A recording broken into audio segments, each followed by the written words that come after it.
Hello mga engineers. Ito ay ang continuation ng ating MSTC hacks about motion. Ayun, motion. Ang naging problema natin last time ay ang pag-evaluate nitong ating total distance traveled. Kapag tinype natin yung function na may absolute value, nakukunan mo pa ng integration o integrate mo pa sa CalQ, medyo matagal-tagal mag-loading, mag-process, at magbigay ng kanyang sagot. Ngayon, ang tanong, meron bang paraan para evaluate itong integration na to na hindi na maghihintay ng napakatagal na processing? Kasi time-consuming yun at nakakatakot pa, lalo na kapag nasa exam ka na. Yun yung goal ng ating magiging discussion. Yun ang MSTC hacks extension. Ayan, extension discussion itong MSTC hacks. Sige. Bago yan, kailangan muna nating aralin yung mga fundamental para recall na rin at maintindihan natin yung mga nangyayari. Sige, proceed na agad. Ngayon.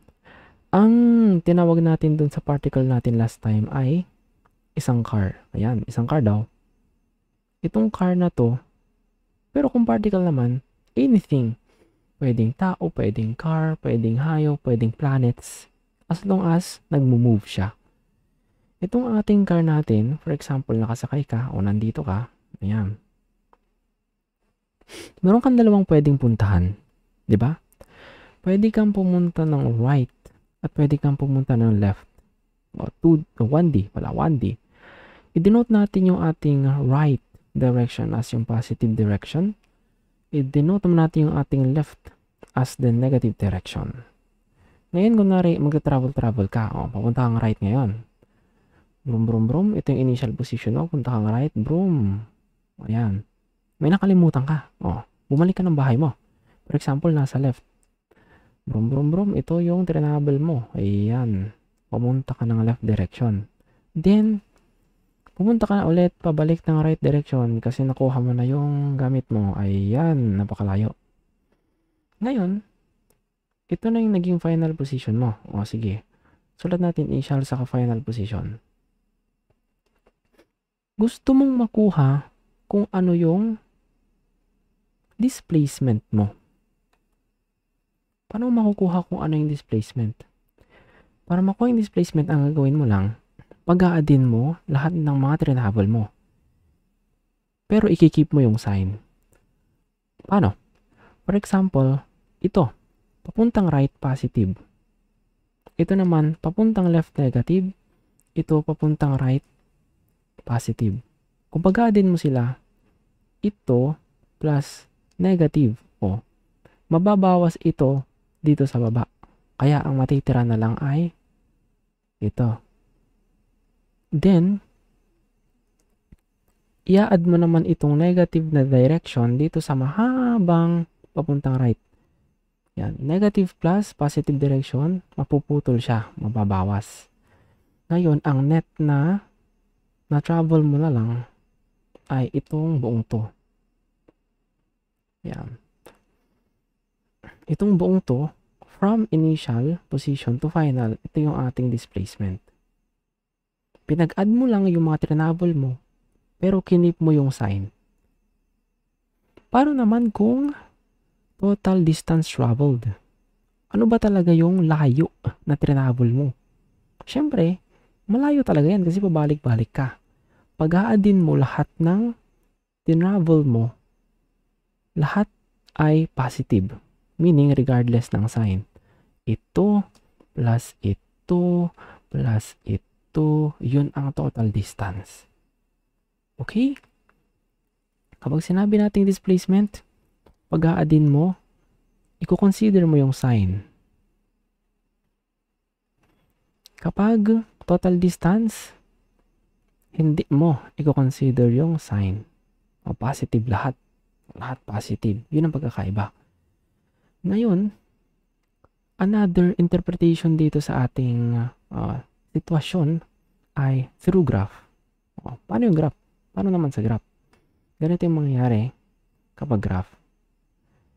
Meron tayong velocity at meron tayong time. pwede nating gamitin yung graph na velocity versus time graph. Ayun. Ano ba yung velocity versus time graph? Velocity si y and yung time naman ay si x. Kapag nagkaroon ng, for example, sige extend natin ito. Ito. Kapag nagkaroon tayo ng function, ito. At yung function na to ay si velocity function, syempre. Makikita mo, merong area.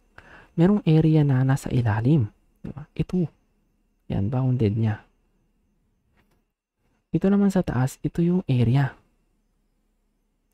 Yung area na ito, yung pabukol, siya yung area na nasa negative. Diba? Nasa baba siya.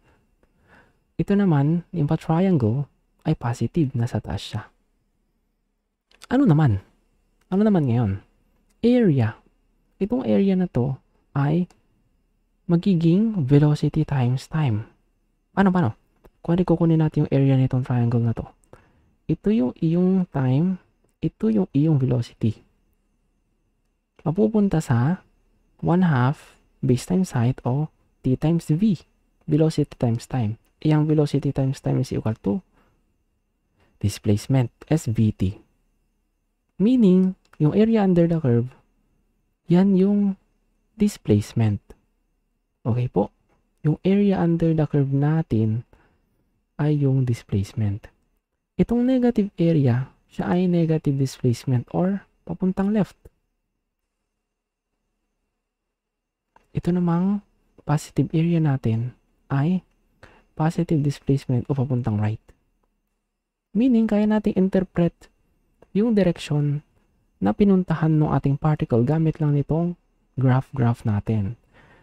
Kapag negative area, negative yung iyong displacement. Kapag positive area, positive yung displacement. Paano natin makukuha yung total displacement ngayon? Paano natin makukuha yung displacement mula dito papunta rito? Anong ginawa natin nung last example? Pinag-add natin yung mga travel. Ganun rin yung gagawin natin dito. Pag-add din natin yung area. Considering yung sign. Ito ay negative area. Negative area yan. Plus yung positive area sa taas. Yun ang magiging displacement. Para sa total distance naman, parang yung ginawa natin dun sa drawing natin na car, lahat ay magiging positive. Positive na ito, nasa baba. Positive na rin yung nasa taas. Yun ang magiging total distance. Yun po yung pinaka-concept ng nangyayari. Yung pagkakaiba ng displacement sa total distance.